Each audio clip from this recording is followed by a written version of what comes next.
Hare Krishna. Om Namo Bhagavate Vasudevaya. Om Namo Bhagavate Vasudevaya. Om Namo Bhagavate Vasudevaya.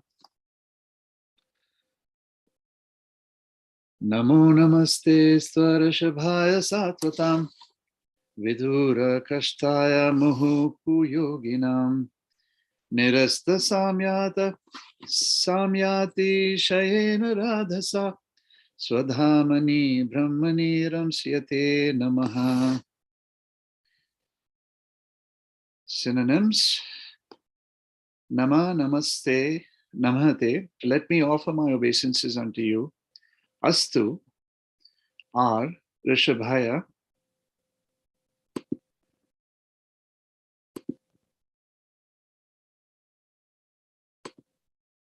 Rishabhaya, unto the great associate, Satvatam, of the members of the Yadu dynasty.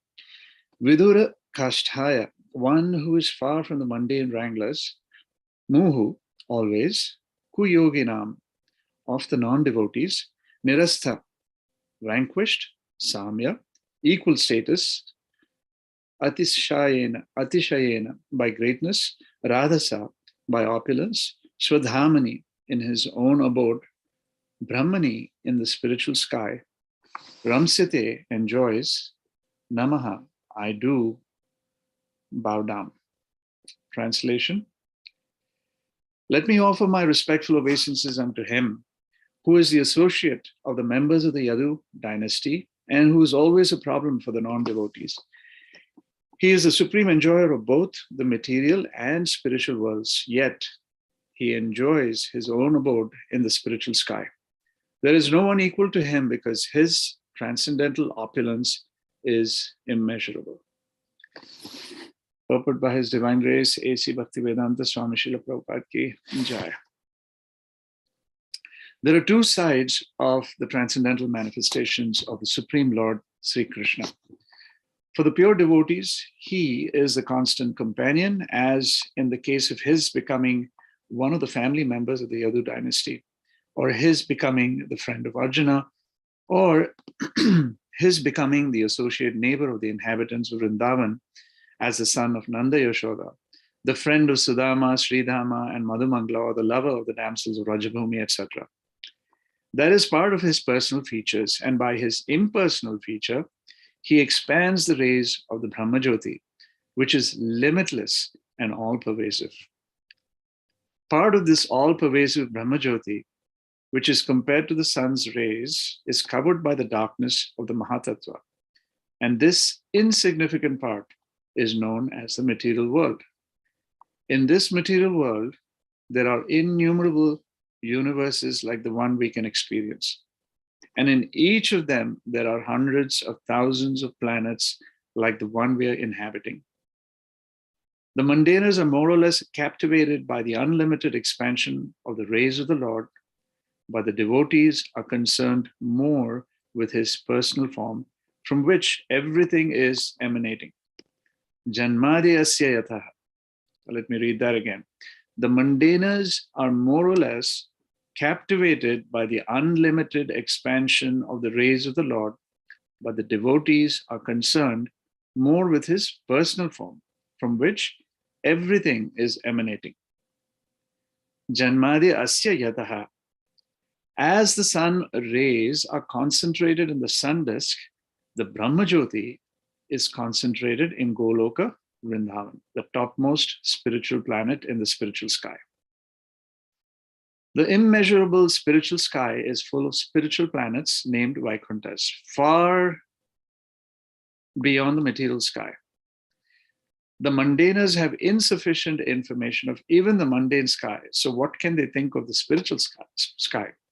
Therefore, the mundaners are always far, far, far away from him. Even if in the future they're able to manufacture some machine whose speed may be accelerated to the velocity of the wind or mind, the mundaners will still be unable to imagine reaching the planets in the spiritual sky. So the Lord and his residential abode will always remain a myth or a mysterious problem.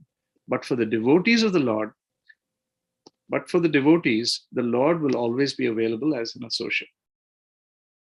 In the spiritual sky, his opulence is immeasurable. The Lord resides in all spiritual planets, the innumerable Vaikuntha planets, by expanding his plenary portions along with his liberated devotee associates.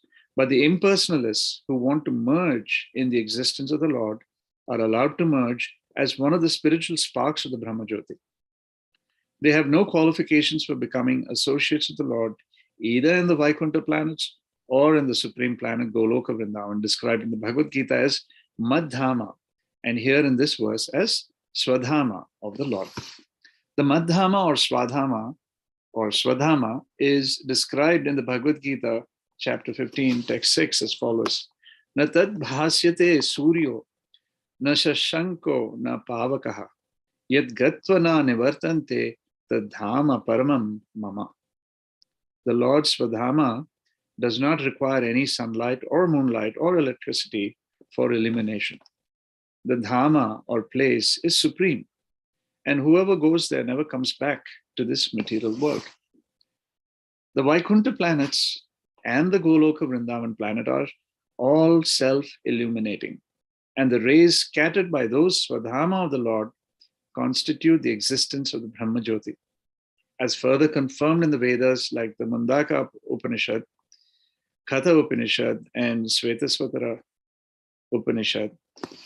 Na tatra suryo bhati na chandra tarakam nema vidyuto bhanti kuto yam agni tam eva bhantam anubhati sarvam tasya bhasha sarvamidam vibhati. In the Swadhama of the Lord, there is no need of sun, moon, or stars for illumination, nor is there need of electricity. So what to speak of ignited lamps?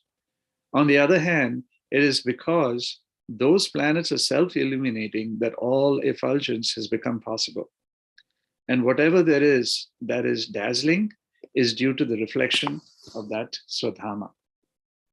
One who is dazzled by the effulgence of the impersonal Brahmajyoti cannot know the personal transcendence. Therefore, in the Ishopanishad, it is prayed that the Lord shift his dazzling effulgence so that the devotee can see the real reality. It is spoken thus: Hiranmayena patrena satyasya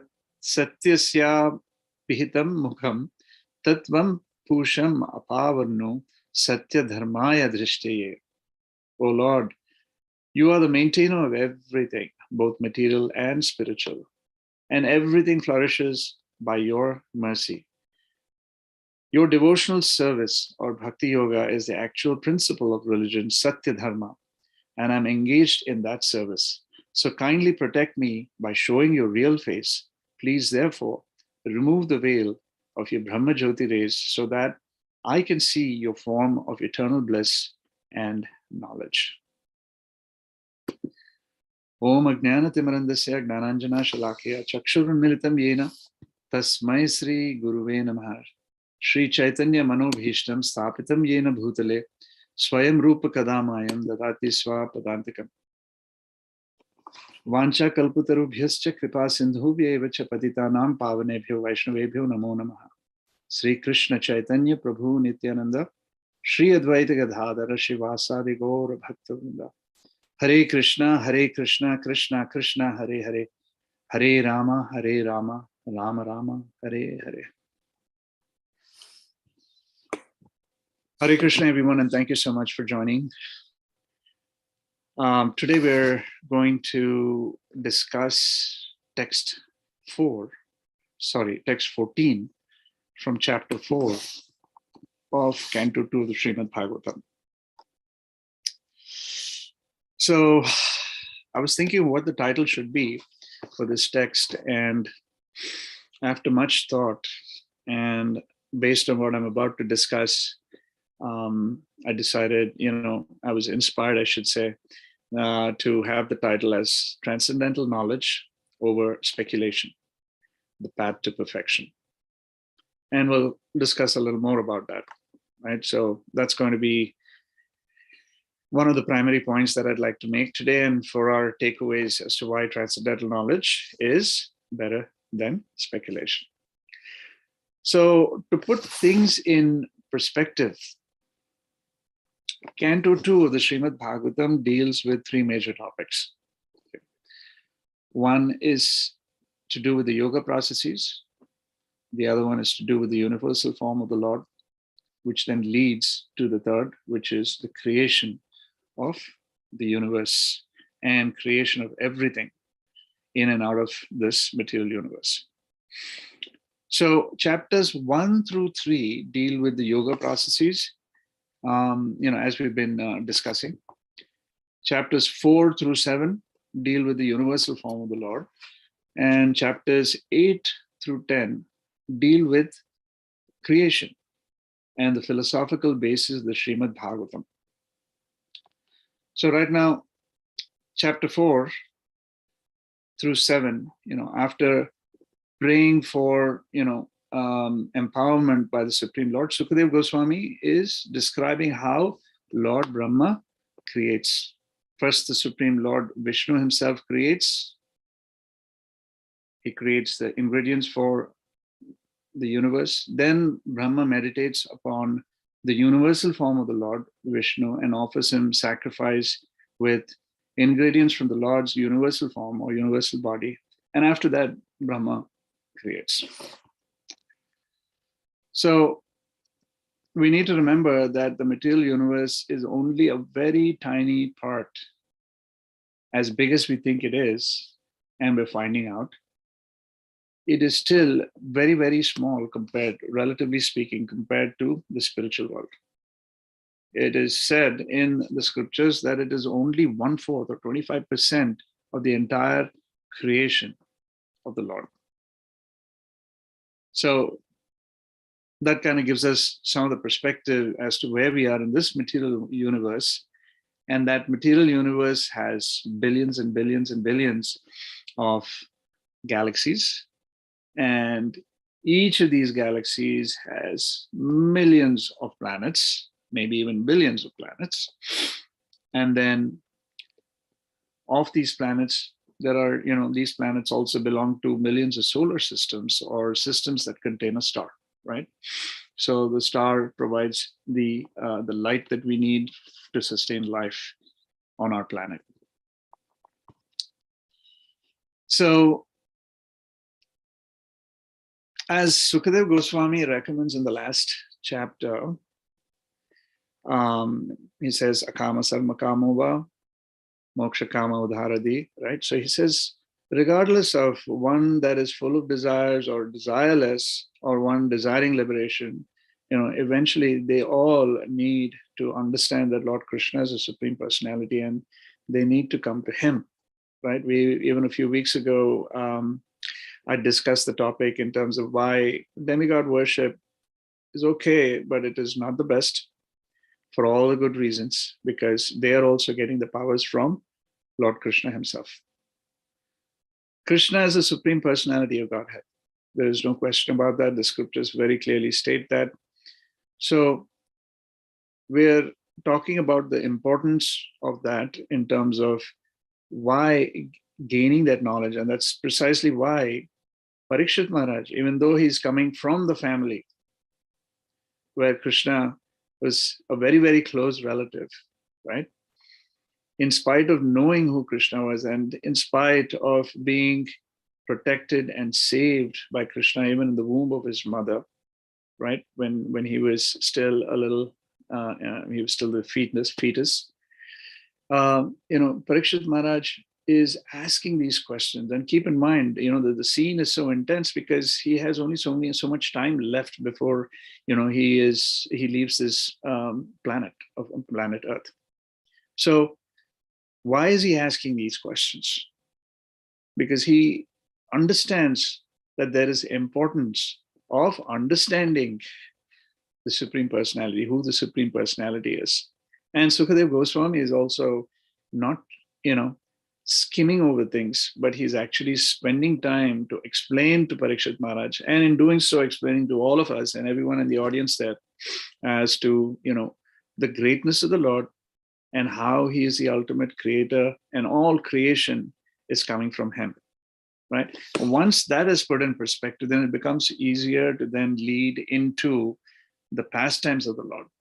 And if we didn't, or if Sukadev Goswami didn't do the beginning of that, or didn't give the introduction in terms of how creation was put in place, people would listen to the pastimes and said, okay, yeah, I mean, this could be a myth. It could be mythology, or it could be, Krishna is just another great being, but not as a supreme being. So that perspective is lost. Therefore, Sukadev Goswami is taking the time to set the stage, to set the context, so that Parikshit Maharaj and everybody else can hear from the perfect source that the Supreme Personality is the master of all creation. He is the source of all creation. Nothing came before him, right? He was the one who created. I mean, he is the one from where creation started. So once that is fixed and set in our minds, then it becomes easier, clearer for us in terms of understanding, how creation happened and how, his pastimes were, played out, and all about his incarnations, his plenary portions, who Krishna is, and so on. So it becomes a lot more easier for us then to comprehend this very complex topic. So there are two sides of the transcendental manifestations. Now, again, before I go there, let me also tell you that, text after text, verse after verse, Sukadev Goswami is constantly begging for, blessings from the Supreme Personality, from Krishna. He is expressing his realization that even what we speak, even what we can think, is all coming from Krishna himself. I mean, so when one is absorbed and has the sanction of Krishna, then it becomes easier for that person to speak, right, with realization. And we're talking here about Sukadev Goswami, and how that is being relayed, down the disciplic succession. So for pure devotees, I mean, if the pure devotees are requesting and begging for that mercy of Krishna to empower them to speak, you can imagine where we are and how much more we need to be dependent on the Lord, right? Where, I can speak for myself. I hardly have any realization, right? I hardly have it. Whatever I have is totally minimal in terms of my understanding, and I'm still learning. And it may take many, many, many, many lifetimes, but at least, we have to be very grateful for where we are in our journey now that we've started our journey. That in itself is mercy coming down from the Lord, because 99.999% of the world, the living entities or the human beings, are totally in some form of ignorance. They're, what to speak of starting their devotional journey. So we have to be extremely grateful, and we're seeing this by example from someone who's elevated and, such an exalted personality like Sukadev Goswami, who is begging for that mercy to come upon him from Krishna so that he can speak. So there are two sides of the transcendental manifestations of the Supreme Personality, Lord Sri Krishna.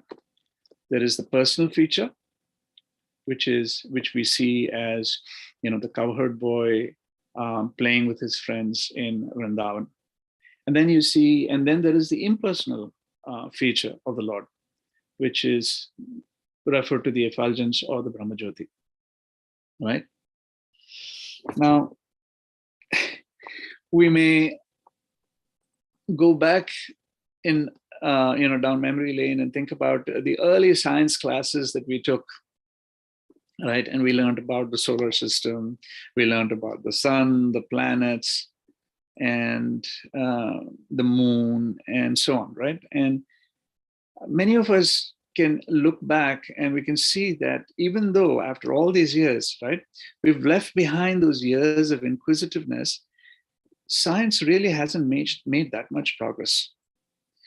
And you have scientists who've dedicated their lives, they've dedicated decades to understand the universe. It's been happening for a very, very long time since, science came into being. Yes, they've amassed many degrees. They have PhDs in astronomy and quantum physics and all of these complicated things. But they have more questions than answers at this point. Isn't that true? In fact, Einstein superbly said, the more I learn, the more I realize how much I don't know. Right? It's very famously quoted many, many times. And as you know, that Einstein was intellectually far ahead of, the rest of human civilization, right? So let's take it a little further. Some of you may have heard of an interesting show on the History Channel called Ancient Aliens. Okay, and this show, for those of you who are not aware, it features prominent scholars, academicians, government officials, ex-government officials, who've been part of very secretive, highly secretive projects, who, and then also people who've been involved in investigating, some of the cases and claims that, tens of thousands of people have made around alien abductions or alien spacecraft and things like that. And we're now seeing even videos, right, from aviation experts, from pilots, Air Force pilots, and so on, right? So there's a lot of work that's been put into that. There's a lot of effort being put into that. And then you see that these people are spending so much of their time.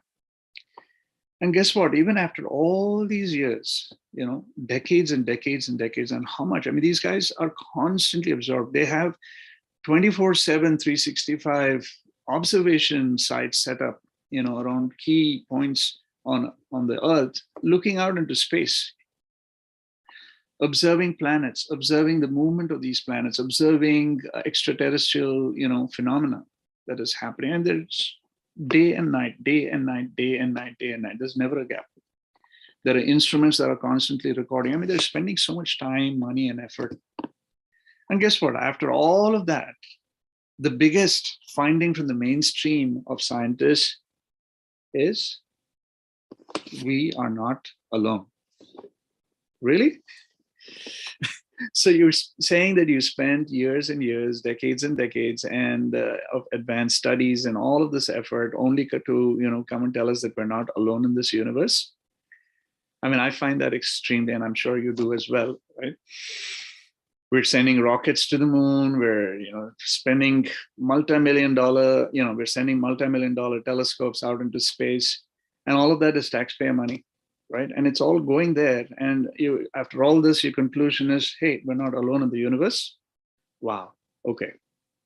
Then the next big finding that they tell us is the universe started with a Big Bang. And we've been talking about that over the last few weeks in terms of this Big Bang theory. And oh, by the way, the Big Bang theory, even if they, after complex mathematical equations and quantum physics involved, they've only been able to explain into 3 or 4 seconds of the Big Bang and what happened after that. What happened in the first 3 or 4 seconds is something that scientists are completely baffled. They have absolutely no clue, even today. So all these super scientists and the supercomputers that are involved in making all these calculations, they calculate the rate at which the universe is expanding. There are theories about how it started from just a tiny little nucleus, and from there all of this creation happened. The planets came into being, and the universe is expanding. And after a certain point in time, the universe will stop. The rate of expansion of this universe will start to slow down, and the universe will start to contract back again. And that's when it again, goes back into what they call a black hole, where there's this complete annihilation. So you can see some parallels, but they're still not clear. I mean, they're trying to interpret what they know, these scientists, with their limited senses, right? It only recently we found out more about, the properties of light, for instance. Otherwise, light was considered to travel only in straight lines. But now we're finding out that light actually bends, and not only bends, but it also bends due to extreme gravitational forces, right? Like black holes and so on. So all of this is something that, these guys are only finding out, but much of it has to do with, a hypothesis, and then they try to validate or invalidate that hypothesis. That's the scientific process of defining a problem and creating, identifying a hypothesis and then trying to prove something is working or not working. And if they can't prove that hypothesis, then obviously they believe it cannot happen. And that's one of the reasons why these scientists also are so caught up in, oh, science is the way, there is no God. And there are a lot of atheists who are a part of the scientific community because they cannot explain the presence of the soul. They can talk about how the body functions, how the anatomy works. They know the inner workings of, these organs, the vital organs that we have and everything else in the body, but they're still not able to comprehend how all of that starts at a certain point in time and why it ends, right? The presence of the soul, giving the living entity the livingness, right? And giving it life. Whereas when the soul leaves the body, there is no life. They're not able to explain that. So to this day, there is an ongoing battle of opinion between the evolutionists and the creationists. Okay, so the evolutionists are the ones who believe that the universe was the result of this Big Bang. And they believe that it is through a process of natural selection. And it is through this process of natural selection that evolution takes place. On the other hand, we have the creationists who believe that God, who believe that the universe was created by God. So going back to this popular TV show, The Ancient Aliens, that started to air, I would say, more than a decade ago. So they've had several seasons, right? So each season is about a year, and they have several episodes within each season, as do other shows. So we've had eminent scientists come on the show, and they started by talking about, did Area 51? I mean, does Area 51 really exist? Did an alien spacecraft really crash? Right? Were we visited by aliens over the last several years, or hundreds of years? I mean, so they started that way in terms of speculating. What could have happened, what may have happened, how were the pyramids of the Great Pyramids of Egypt built, and all of that was done through nothing but pure speculation. And over the years, you see, and the reason why I'm picking this example is because it just gives us a representative sample of the thinking, the mindset, which scientists term as curiosity, right? That inquisitiveness, that the spirit of mankind to explore the uncharted areas in the world, in the universe, and beyond, right? So while that intent may be kind of justified, the process by which they're trying to achieve that is completely flawed. Unfortunately, science, like I said, is based on evidence that they can see, they can touch and feel, and the hypotheses that they create. And based on how good that hypothesis is, it could be proven or not proven. So there are flaws to the scientific way. I mean, but we've been so conditioned and trained since our childhood to think scientifically, because one of the things that humans really can't get a handle on, or can't get a grip on, is the fear of uncertainty, something that they don't know. Dealing with ambiguity is something that we as humans are conditioned to struggle with.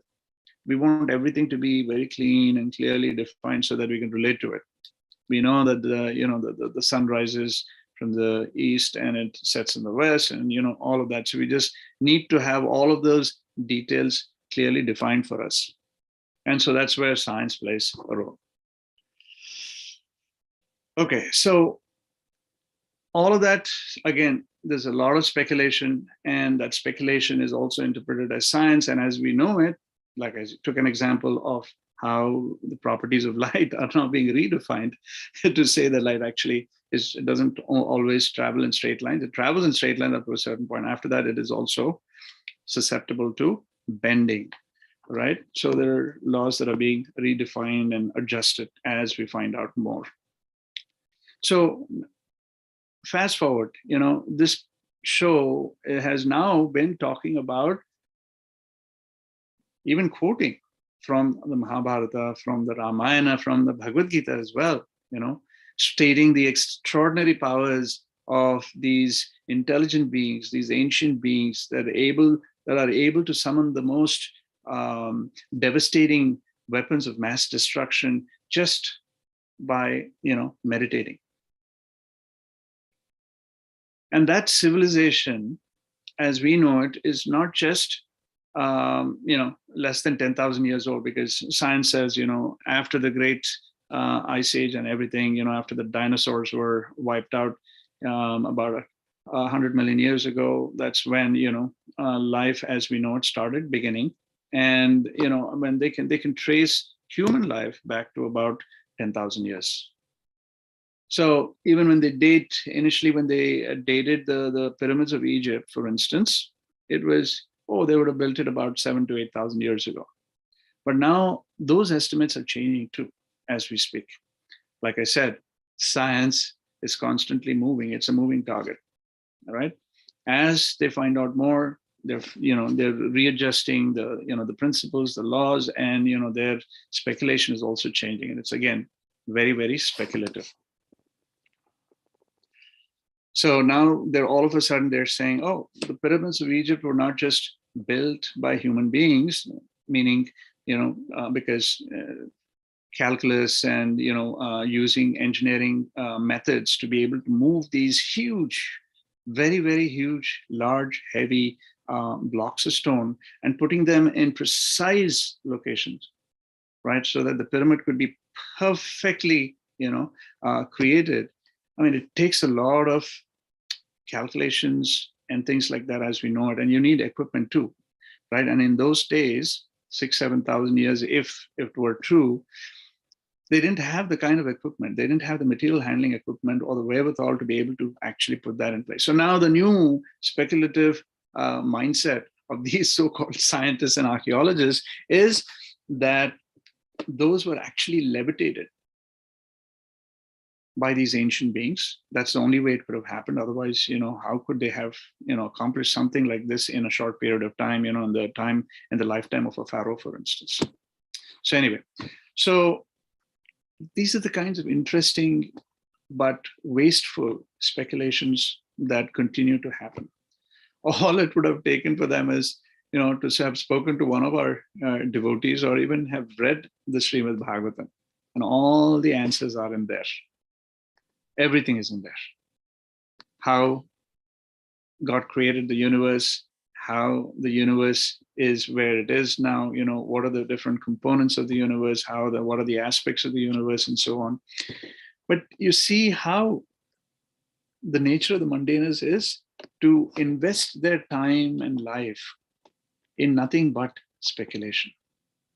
And we know that speculation is it's almost 100% invested in this material universe.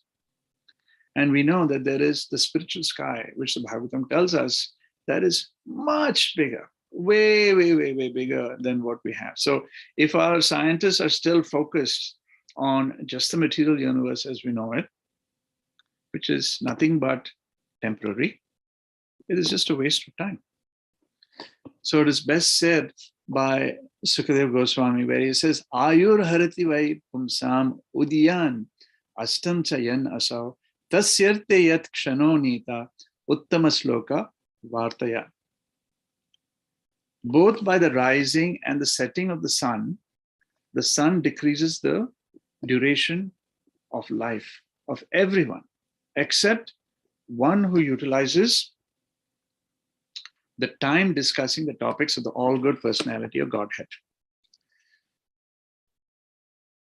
So Sukadev Goswami is making a very, very important and a critical point. And mind you, this was Sukadev Goswami who said this 5,000 years ago, right? And it is true even to this day, right? With the passing, with the rising of the sun and setting of the sun, our life is being diminished, right? It is going down by a day. But for the devotee, it is not in terms of the number of times the sun goes up and down, but it's in terms of how much closer, the devotee is getting toward Krishna through devotional service. So in the same purport for this verse that I happened to come across, where Sukadev Goswami is talking about how life for a devotee is very different than the life of a mundaner, for instance. In the purport, Srila Prabhupada says, and I'll read it out to you, even a fraction of the duration of life wasted cannot be compensated by any amount of gold. Human life is simply awarded to a living entity or jiva so that he can realize his spiritual identity and his permanent source of happiness. Okay, so Srila Prabhupada is very, very clear. He's saying permanent source of happiness. We're always trying to figure out, a better way of doing things, or, getting into a slightly more comfortable situation. That's what most of us are engaged in, right? Especially the mundaners. But all of that, like I was saying, is completely temporary. We know that. The material, it's dukhalayam ashashvatam, right? This material universe is nothing but temporary and full of misery. So Srila Prabhupada is reminding us that we should be seeking out the permanent or eternal source of happiness. A living being, I'm just continuing here again, a living being, especially the human being, is seeking happiness because happiness is the natural situation of the living entity. But he's vainly seeking happiness in the material atmosphere. This realization, for a moment, in the association of pure devotees like Sukadev Goswami, prepares one's complete life for eternity. Okay, it's not just this lifetime or the next lifetime, but it prepares the devotee for eternity. And thus, the sun fails to rob the pure devotee of his duration of life, inasmuch as he's constantly busy in the devotional service of the Lord, purifying his existence. I mean, it is just so sweet and so wonderful and so insightful. It puts things in perspective. Why waste our time in speculation? Why waste our time in the ways of thinking of the mundaners when we have a very clear, established, bona fide, a sure way of going back to something that is the source of eternal happiness? And that is through devotional service to the Supreme Lord. So yes, we still do have to complete and perform our day-to-day duties, but it has to be done with the right perspective. And that's why Srila Prabhupada, every time I think about it, how did Srila Prabhupada come up with this name called Krishna consciousness for the movement, for the institution? It is so applicable in every possible way that you can think of in practical life. And this will hold not only for today, but for generations to come and for life, 50, 100, and maybe thousands of years, as long as, this universe exists. Krishna consciousness, just having that consciousness. You perform your prescribed duties, you perform your daily activities, but doing it with the right perspective, right consciousness. And that consciousness is, the right consciousness is about serving the Lord, about keeping Krishna at the center of everything that we do. Then life is perfected. Then it doesn't matter. As Prabhupada says, then it doesn't matter. We have Vrindavan, we have Vaikunta here on the material universe, which is true. It doesn't matter if you're sitting in in Chicago, where one day it is 80 degrees and the next day it is down to where it is now. I forget, probably in the 30s or 40s. But it's crazy, right? I mean, it's so temporary. It's so changing all the time. And like I said, we're dealing with all of this uncertainty. We're being pushed and pulled every single moment, and we're having to deal with all of these idiosyncrasies in life, right? And it just makes it so much more difficult for the average person. It is very, very difficult, because we're not able to comprehend. We don't know what's going to happen next. We've had some good and mostly bad experiences in the past, because we've always lived in some form of anxiety all the time, stressful. So we're not putting on, the right perspective. Instead, we're walking with blinders that, hey, just follow the person in front of you. And that herd mentality is leading us all the way to the edge of the cliff. And along with everybody else, we fall down the cliff and we don't even realize we're heading towards the edge of that cliff. But the Bhagavatam, we're, for those of us who are fortunate enough to come in contact with the pure devotee and learn and hear this transcendental knowledge that is coming from authentic sources, all the way from Krishna down. We are so fortunate because it is giving us the right perspective. If only we can open our minds, and as this part of the Canto 4 is talking about opening our iron caged hearts, opening it to a point where we can actually start to realize and see what Krishna is giving us and how kind Krishna is. And Krishna is saying, this is the path, just follow that. It is as simple as that. I think, once we do that and we start getting on that, taking that seriously and applying that in our day-to-day lives, our lives will be so much more peaceful and so much better, knowing that we are heading the right direction. So you see, Srila Prabhupada is very clearly pointing out that the mundaners are motivated by the unlimited expansion of the rays of the Lord. But devotees, on the other hand, are more concerned with his personal form, right? Personal form from which everything is emanating, including the Brahmajyoti, including the rays. So whereas the mundaners are wasting their lives, dazzled by the effulgence of the Lord, thinking that is the end all, right? They're wasting their time looking at all of these material planets and how, the universe and how it is expanding and the rate at which it's expanding. It's crazy. And this Brahmajyoti is but nothing but, the dazzling effulgence of the Lord. So in contrast, the prayers offered by the devotee that the Lord move, this effulgence away so that we can see. It's like, when you're driving on a dark night on a road where, you can only see the headlights. There's nothing much else that you can actually see, right? So a good formula for driving and not, getting into a ditch or going off the road or, going into the car that's heading towards you on a dark night like that, where you can only see the headlights, is not to look directly at the headlights, but to look slightly to the side of it. So when you look a little to the side of it, that way you're not getting the glare that prevents you from having the right vision. Very similar to that, the dazzling effulgence is blinding. And if you're caught up in that, it tends to be attractive for the mundaners, right? And we've been conditioned, like I said, year after year, through our education or the baggage that we carry from many, many lifetimes as well. And with all the attractiveness of how the scientists market science, we're constantly in touch with this effulgence, and we're constantly attracted by this effulgence as a result. And therefore we tend to, look at the effulgence more than anything and everything else. But there is a much bigger and more important aspect, which as a devotee, Sukadeva Goswami is telling us that there is so much more. And the Srimad Bhagavatam is telling us, giving us examples and recalling and recounting these beautiful pastimes, these sweet pastimes of the Lord.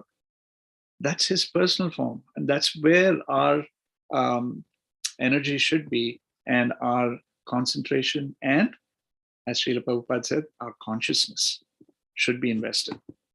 When we invest in that personal form of the Lord, life is perfected. So it's interesting to think, because I know there's been a part of our recent discussions where even the demons have been partaking. They're so fortunate. It's not just us. Even the demons in Vrindavan, outside of Vrindavan, right, during Krishna's pastimes, millions of pastimes, some of which are recounted in the Srimad Bhagavatam, but even that's quite a few, right? But there are so many more pastimes. But even those pastimes that we hear about, where there are demons involved, these demons are so fortunate. They're so fortunate because they are in association with Krishna. They may be thinking about Krishna, maybe inimically, but still they're thinking about Krishna. They are dying at the hands or being killed at the hands of Krishna, right? Or in the presence of Krishna. So they're moving on to better things in life, right? So they're so fortunate in a sense. So Krishna in that sense is very impartial.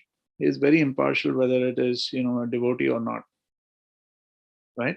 But the devotee is special to Krishna because Krishna is a Bhakta Vatsalya. He has that soft corner because the devotee is making that eager attempt to come towards Krishna,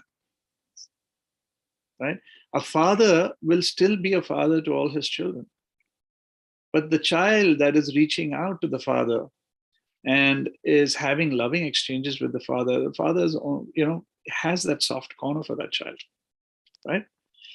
So it's not that the father wants to be partial, but it is through that eagerness, the sweetness of that loving exchange becomes so enriched, right? And it is so sustainable.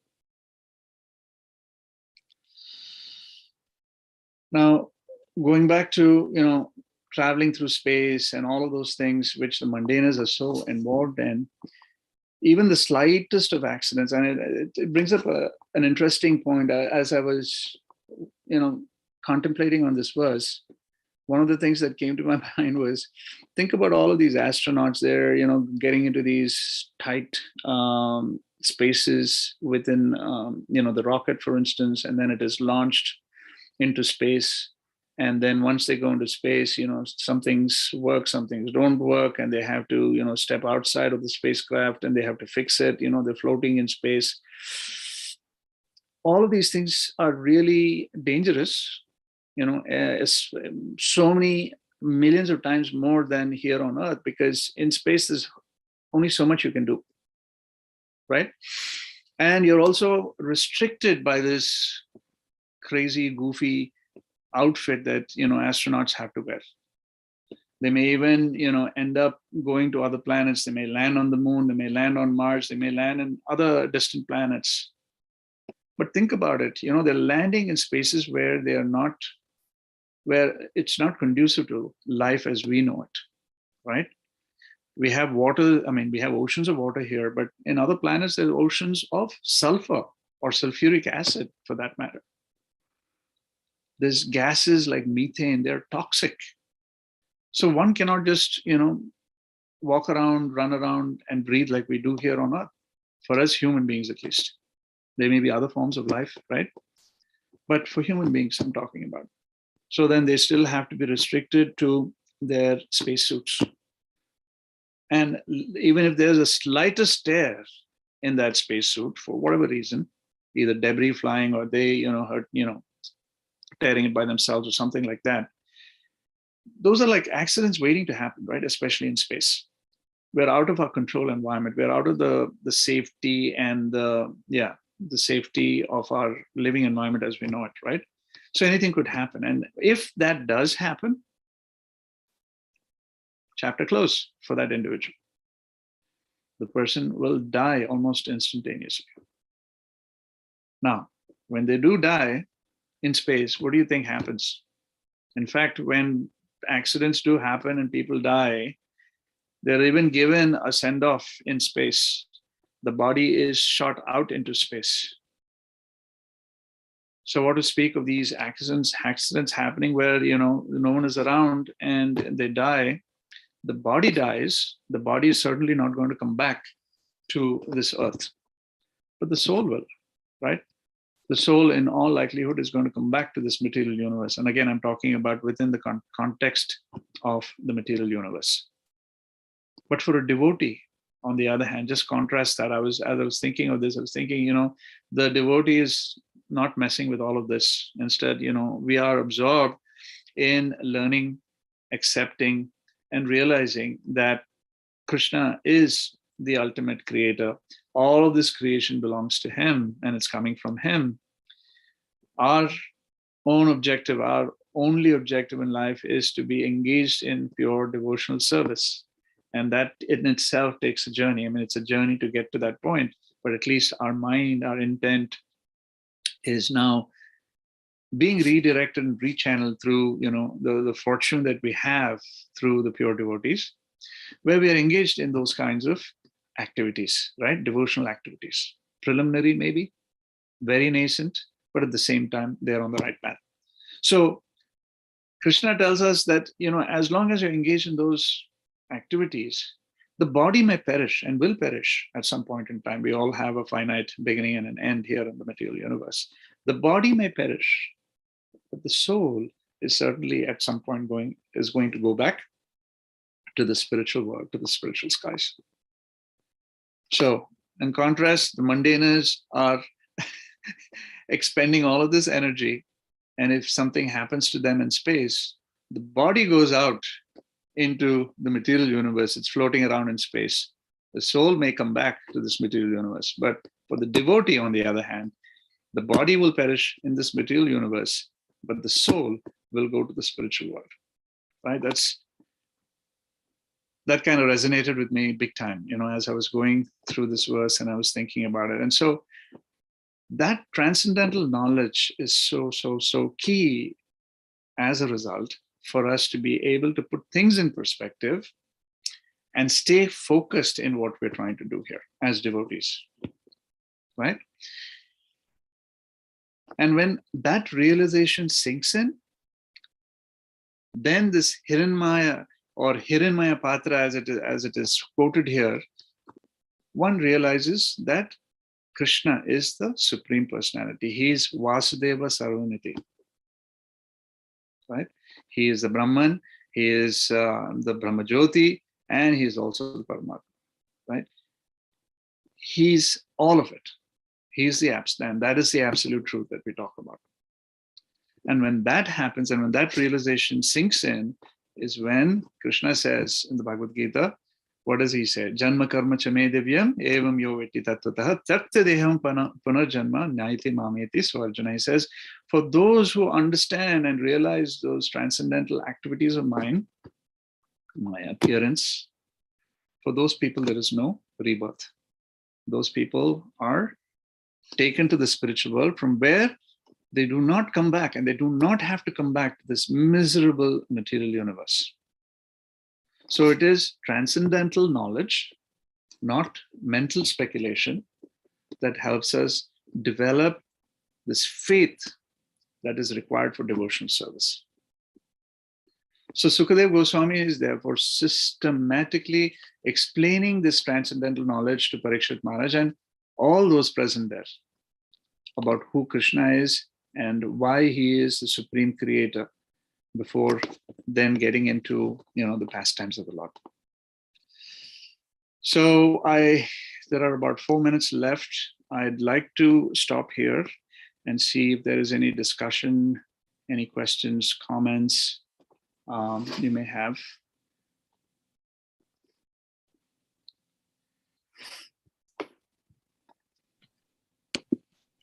Hare Krishna, Prabhuji. Please accept my humble obeisances. All glories to Guru and Gauranga. Prabhuji, as usual, very absorbing, very interesting, like raising so many questions because of the, points you raised and the narrations. I just wanted to make some comments, and maybe I'll take a couple of minutes for that. So you started off mentioning Big Bang, and incidentally, yesterday I was having a discussion with some of the HSS folks, who were talking about, how they were actually comparing Darwin's evolution theory to Dashavatara, and so I could just take it, So I started off with an article that I was reading, which is The Big Bang in Crisis. The, the reason why Big Bang is in crisis is the dimensions of the known universe is much bigger than the age of the Big Bang itself. And this, as usual, scientists are now trying to adjust their theories and make adjustments and all those things. So that was the first point I wanted to make. Very Then true. the second, yeah, Prabhuji? Very true. Very, very true. Yes, Prabhu. Yeah. And then the second one was, talking about, for example, aliens, Egypt, and so many other things, And one of the things that we see in all of these discussions is, including, great, scientists as well as what you call archaeologists, they're saying they may not have had, they did not have the tools, they did not have the knowledge and all those things. Which is very, very false. It's actually the arrogance and fallacy of modern science, thinking that there were no civilizations before the modern civilization and that they did not have this knowledge. It is us who do not have the full knowledge. And that is the reason why we can't figure out how, whether the pyramids were built or the Incas, or there are so many other, wonders like that that are built. And it's basically that we are in pursuit of jnana, and, how Maya is still clouding these scientists in their pursuit of jnana. Yeah. And the third point I wanted to make was, like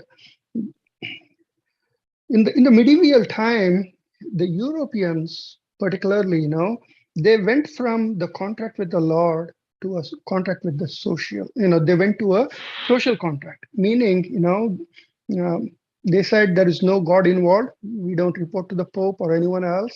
And so basically it was the King of England, he created his own church, and then it became a social contract. From where, nobody was responsible for the Lord himself, So this effectively dealing the consciousness of the human civilization from being a servitor of the Lord to a consciousness of lording it over material nature. And, we are seeing the effects of that. And within a few hundred years of modern science stepping into, being, we have destroyed everything on this planet Earth to an extent that we are saying we will run out of many of the resources. We are polluting so much. The temperatures will go up so much. Flooding will happen. All these things are there. So unless we go back to the contract with the Lord, like Srimad Bhagavatam repeatedly, and even in Bhagavad Gita, it's repeatedly stated, like you rightly stated, we'll all be lost. I'll just stop there, Prabhuji. Thank you. Wonderful. Thank you so much for sharing that, Prabhu. Very true. In fact, now the very same people who were speculating, like I said, now they're saying, oh, they didn't have the tools. So it had to have happened only through levitation or some advanced ways of being able to create something to that level of perfection. Because if you look at it, if there was even if it was off by, the tolerances were off by even by an inch at the base, for instance, by the time the pyramid was built all the way, if you take it all the way to the apex, it would have been completely out of place and it would have collapsed. It wouldn't have, right? So every single block had to be put in place with perfection, right? It had to be precise, right? The precision was very important. And how do you do that? And now they're reframing, their hypothesis, saying that, hey, it was created by an ancient civilization that was far more advanced, which completely disappeared off the face of the earth. Then happened the dinosaurs and this and that, and then dinosaurs went, and then we came and, all of that. So now they're reframing their hypothesis. And in fact, most recently there was, since you brought it up, I found it interesting to hear that, they were doing some digging to create some additional construction or development in the Thar Desert. Maybe they were looking for oil or something. And what they found as they dug deeper and deeper, they found a vast area where the soil was completely contaminated by radioactivity. Oh, okay. How do you explain that? Yeah, probably. How do you explain that, right? Which is saying that there were ancient civilizations, not just thousands of years, but hundreds of thousands of years ago, where there was people and that goes back to what the Bhagavatam is saying. There's been partial annihilations, and then you have cycles where you have complete annihilation. Okay, so here we're seeing some examples of that right here. Yeah, amazing. Amazing. Actually, you bring up a nice point, Prabhuji. Recently, when Nityananda Prana Prabhu was speaking at our temple, I had asked him a question about Ramayana, and the answer he gave was Ramayana happened in the Treta Yuga of the 25th Manvantara, and we are now in the 28th Manvantara. So taking the Yuga cycle, we very easily know it's probably 30 or 40 million years ago, so, it's the other example I would take is, for example, the Ellora caves, as they call it. It's one monolith where from the top, they had to chisel it down. And, it's not even one single line of architecture or anything is out of place. And the funny part, the real thing that people can't explain is the debris of the stone cannot be found anywhere within 100 miles of the Ellora temples. Right. How did they do that? And then, even more wonderful is modern science predicts that, they took generations, hundreds, 200 years is what they took to build it. Yes, exactly. So you're right, Prabhuji. So I'll stop there, Prabhuji. No, that's fascinating because, we Indians, defined what zero is, right? The digit. And there are so many things like pi and so many other things that we figured out even before the Greeks and so on. But regardless of whether it's an Indian or a Greek or whoever it is, we're only finding out now, right? Yeah. But these things were done way before, right? Like the Ellora caves that you're talking about. And you talk about the pyramids. There are so many examples around the world that were done to massive scale, Machu Picchu, and there's so many different areas around the world where it was done to such perfection at a massive scale, where we didn't have any of the instruments. Right now, we have so much instrumentation now.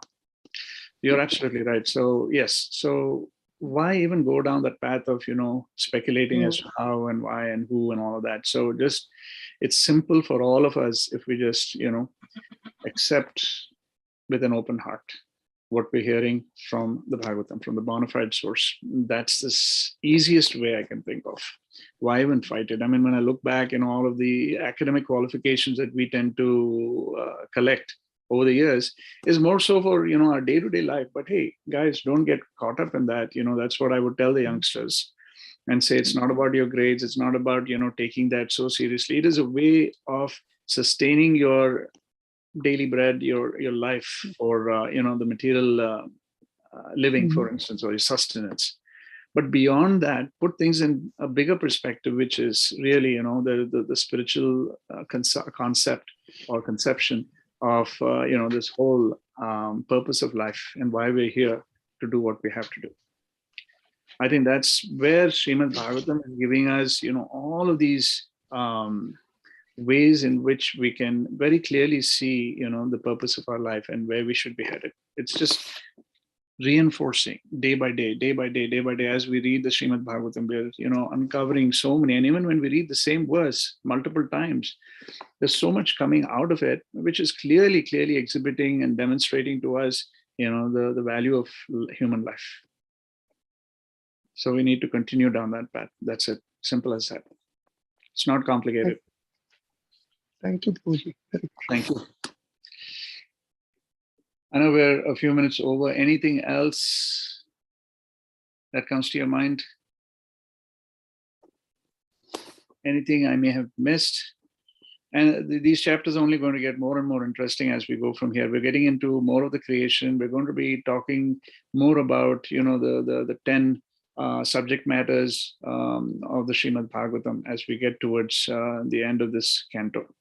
So stay tuned. It is going to get more and more interesting.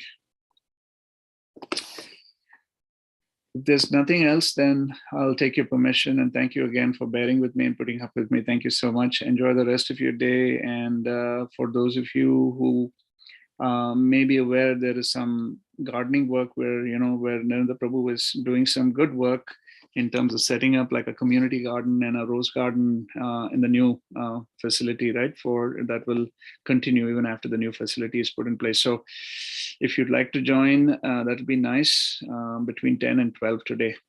Check with Mohan Leela Prabhu if that is still on for today.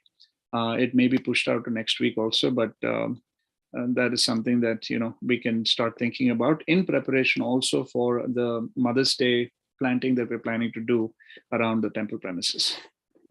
So enjoy the rest of your day. Have a wonderful Krishna conscious week, and we will see you at the temple today this evening for the Sunday feast. Hare Krishna. Vancha kalpatarubhyascha kripa sindhubhyevacha patitanam pavanebhyo vaishnavebhyo namo namah.